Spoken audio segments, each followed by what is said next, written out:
You will very quickly know, based on how they respond to the questions, whether in fact you are talking to somebody who is really going to respect and defend your right of belief and freedom of religion. That's a good example, by the way, because a lot of politicians say, oh yeah, I respect your right of belief and freedom of religion, but do they stand up in the House of Commons and actually speak in defense of it? Hi, this is Doug Sharpe, host of the National Leadership Briefing, and this is the Midweek Touchpoint.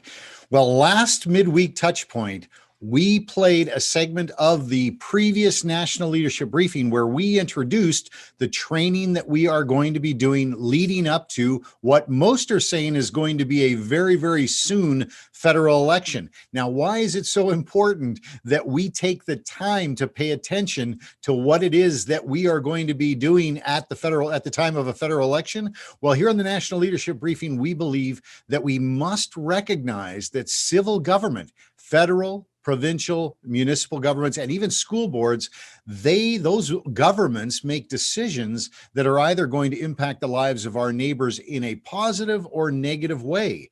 And if they're going to be making these decisions, we need to make sure that the decision makers are as high a quality and caliber of people as they can possibly be. We also need to make sure that they are at the very least willing to represent our views and values as people of faith here in Canada. Now, they don't have to necessarily share our views and values, but they definitely must be willing to represent them in the capacity that they're about to be serving in government. So we're going to continue that conversation today quickly. We are going to include, just so you know, in the YouTube video that you're watching now, or if we're appearing on one of the other platforms, I just want you to know that there is going to be a review of the previous segment provided, the training that we did last week for the preparing for elections, but we're also going to include the previous National Leadership Briefing that we had that went over a whole bunch of different things that we need to do and understand as far as foundation goes moving forward. So let's carry on from here. This is where we're at. We are on the road to a federal election.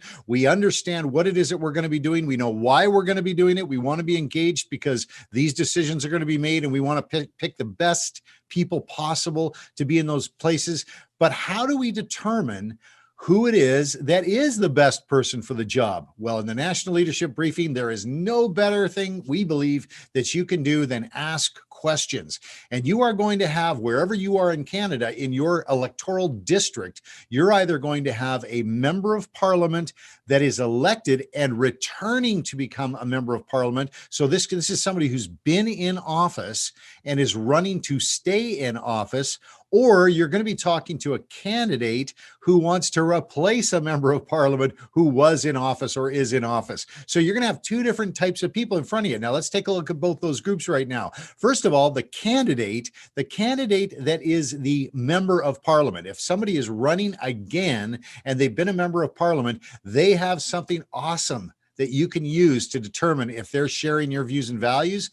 And that is they have a voting record. And so we encourage you to stay with the National Leadership Briefing, because on the road ahead, we're going to be sharing the voting record with you of members of parliament who are running again, which will make it easier for you to determine if they are someone who is at the very least willing to share your views and values. Now, on the other hand, though, there's going to be these new candidates as well. Well, how is it that you identify if this person has no previous voting record and they're a brand new candidate and you have an opportunity to talk to them? What's the best way to determine where it is they stand on issues?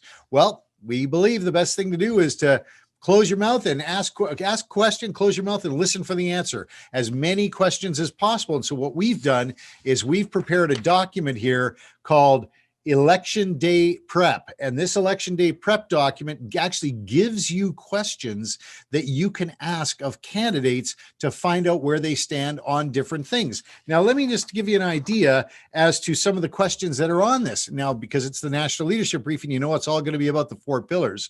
But here's a question right here. Do you commit to supporting policies and legislation that acknowledge and affirm the right of me as a parent to raise my child the way I want? That's a good question to ask somebody. How about this? Will you respect and defend my right of freedom of a right of belief and freedom of religion? That's a great question too. Or how about this? Do you commit and accept that it is your primary responsibility to support legislation that provides for the safety and the security of the citizens, especially those among us who are or become vulnerable?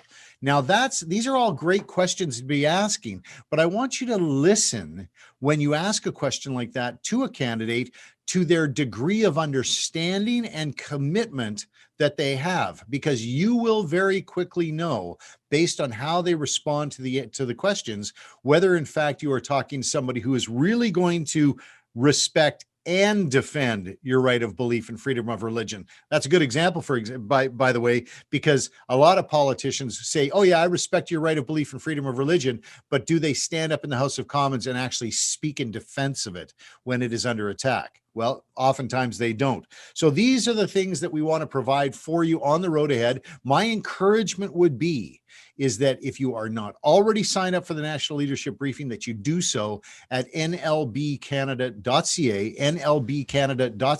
which will give us the opportunity, you and I, to do everything we can to be prepared, as prepared as we can be when election time does come around, and we can make the best choice possible at that time.